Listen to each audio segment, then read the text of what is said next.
How's it going, guys? Bibi here with another Bibi's Pick, a series where I pick an anime that I've seen in English and recommend to all you awesome people at home. So this week I'm recommending I Want to Be the Strongest in the World. I Want to Be the Strongest in the World is an original sports series with 12 episodes and 6 OVAs based off of a 5-volume manga series of the same name. The series is about Sakura Hagiwara, who is a part of an idol group named Sweet Diva. One day their manager tells them that female wrestling is all the rage, and to get some more exposure and some more publicity, they should go and do a segment on female wrestling, find out more about it and get right into the nitty-gritty of it all. A lot of the girls in the idol group were pretty reluctant to go along with this, but Sakura puts up her hand to volunteer, and she does have herself a rival and fellow team member Elena, so she puts her hand up as well, so then Sakura doesn't get a one-up on her. Once at the gym where the wrestlers train, the girls make out that wrestling is no big deal and it's really easy. This offends one of the wrestlers and they pick a fight with Elena, who gets her ass handed to her. The wrestler Rio, who picked the fight with Elena, says to the girls that they should go home. The ring is no place for 20 popper airheads like them. This doesn't go down very well with Sakura, who feels like that her whole team has just been insulted. So what does she do? That's right, she picks a fight with Rio. And guess what happens? That's right, she gets her ass handed to her, just like Elena. Not being able to let things go, Sakura insists on having another fight. Rio just laughs at her pretty much and tells her to just go home. And Sakura decides to say that she will go pro in order to fight her again. And so this is where the series leads off from. She is trying to become a pro wrestler, learning all about wrestling and the hardships of wrestling, and whether she goes pro or not, you'll find out throughout the series. Released in 2013, the series was produced by Arms Corp and has a dub by Funimation. The dub itself is okay. There are certain characters that are pretty awful, but for the most part it's not too bad. The one thing I will say about this dub is that Sakura, when she is getting beaten up and she is crying for her life, is just irritating to all hell. It is so whiny and grating and you just want to shut her mouth. Sakura says, "Enough, I give up," all the time in the series, and the amount of whining that she does could make people go off of the dub, to be honest, which is a real shame because this is a series that is weird and has a really interesting premise, and I feel that it's rather enjoyable to watch in English despite Sakura's crying. The characters are all bland and they lack personality.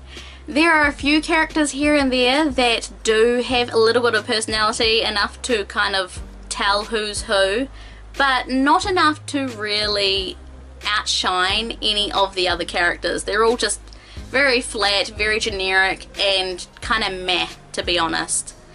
And the one thing that this series definitely has a bad case of is characters looking the same. They have the same face issue, which is such a shame. It got to the point that I actually had to go back and double check some of the characters because Sakura and Masaki look so similar. The only thing that's really different between those two is the fact that Masaki always has lipstick on and looks just slightly older than Sakura. The one thing that I do want to mention, which is really interesting in this series, is the passage of time. The way that they implement the passage of time is you look at Sakura and her hair grows. So what I mean by this is that she ends up getting her hair cut on the first episode, and as she is progressing through the series and as months go along when she's practicing and all that, her hair does generally grow, and by the time she gets to her fight with Rio, her hair is like back down to here, which I find really interesting. Not many anime do that when it comes to long-running series or even short series. Like, they get a haircut and then maybe a few years pass and they have a different hairstyle to kind of show that they're older. But yeah, this was a very strange thing that it was a nice little touch. The character designs are all reasonably okay. There are a lot of characters that are pretty bland, but the main characters themselves have a little bit more of a look to them, so then you can tell, you know, that they are the main characters. They may have an interesting hairstyle or a different type of hair color from the rest of them, just to kind of distinguish them. Well, other than Misaki and Sakura, who, as I said, look the same, and if Misaki's not wearing lipstick, they're pretty identical, which sucks. The one thing that the series definitely does do is cut costs and cut corners, because when you look at the audience, my god, it is like PlayStation 1 bad of CG. They use these terrible models, and it's so obvious when you're looking at the audience. When a character is walking in through a bunch of people and you've got the audience on each side and you look at them and they're clapping, but it's not like, you know, fluid. It's just like, you know, you might as well be a seal. I don't know what that was. It is terrible. The CG is just the worst, and they even cut corners when you are far away. When you have the people in the ring, when you have the wrestlers in the ring and you're looking at them from far away, they even use CG there, and again, it is really, really obvious. There are times where the wrestlers will be animated normally, 2D, and then everything around them, including the referee, is CG. And it is just blatantly obvious that there are two sets of designs here. I could not get over it. It was actually laughable how terrible this was. One thing that I'll give the series props for is not CGifying their dance sequences. What do I mean by that? They don't use CGI when it comes to dancing. Well, they are idols, they have dance sequences, they have it at the beginning and at the end, and even during the series in some parts, and they don't use CGI.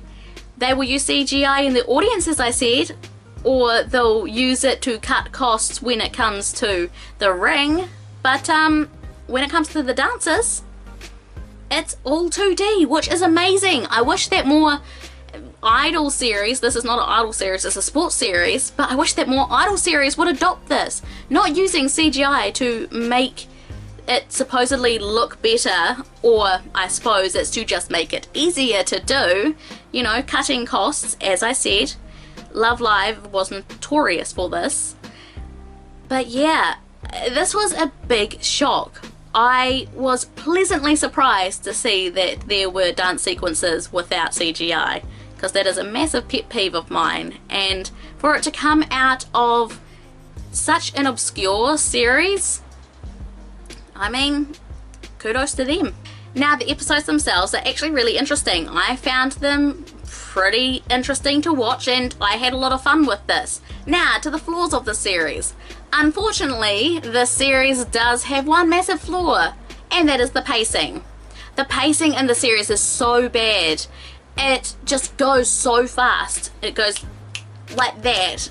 There's one thing happening, you're enjoying yourself, and then all of a sudden they change to something else, so then you need to get used to it, and you start to get used to it, and then they go to something else. They don't give you any time to enjoy it, and it feels like that they want to be more than one series. You know, they want to be a wrestling sports series, they want to be an idol series, they want to kind of be a long form type of series, because they did leave it open-ended, which is really weird. And while, yeah, maybe a second season might be interesting, at the same time I don't think it'll ever get a second season, because I don't think the series was very popular. I will say that the series also has a lot of gratuitous fan service in the way of crotch shots and boobies in your face. So if you don't like that type of series, then just be warned that what you see is what you get. I mean, you look at this picture here and you see big boobs and thighs and all that type of stuff. I like that type of series, but I know that a lot of people aren't really into the ecchi genre. They do show nipples in this series, not often, but just when they have showers you do get to see nipples on the breasts, which, I mean, you know, they should be there. I hate it when series goes and, you know, in anime they go and just like erase the nipples, so it's just like bare. It's like, no, there's supposed to be something there. Anyways, I digress. I'm kind of going off on a little tangent here about boobs for some reason. But yes, when they do end up doing the zoom in of the crotch area, they could have gone a lot more risque with it, with having a little bit more of like an outline of the crotch itself, but they didn't go that far. This series is an R16 here, so I mean, they probably could have pushed it that far and still kept the R16 rating. But yeah, as I said, just be aware of that. It also has some mild language, using the words like bitch quite a lot. So again, if you don't like swearing, then maybe skip out on this series. So I would definitely say, if you enjoy ecchi, and if you enjoy sports, and if you enjoyed keijo, because there are a lot of keijo feels with this one. This came out far before keijo, of course, but it is made by the same people of keijo. So you can definitely see the butt battling elements in this one. There are a few bits and pieces that really does remind me of keijo, so if you enjoyed that series as well, I think that you will enjoy this one. I'm not sure where you can pick this one up. If I can find it anywhere online for the different regions, I will be leaving a link down below for all of you, so then you can go and pick it up for yourself. So that was my Bibi's pick. I want to be the strongest in the world. What did you guys think of this series? Have you seen it? Do you think that you'll end up checking it out because of this recommendation? Let me know down in the comments below. I look forward to reading it all. While you're there, please make sure to give this video a big like and share it out to all your friends. I'd really appreciate it. Go down to the description below, check out all of my social media links. I've got plenty down there, and I also have 2 ways for you guys to help the channel out by donating. So if you do want to donate a one-off donation, you can find my Ko-Fi link and buy me a coffee. That is down in the description. Or you can become a Biblioteer on my Patreon, just like Asperger Bear, Linwood, Mark Hall and Bernard. All of them are awesome patrons of mine. Thank you all so much, and you will also get to be on the end card just like they do. So if you're interested, go down to the description below and click that link. So from Motomika guys, thanks for watching, and I'll see you guys next time. Bye bye!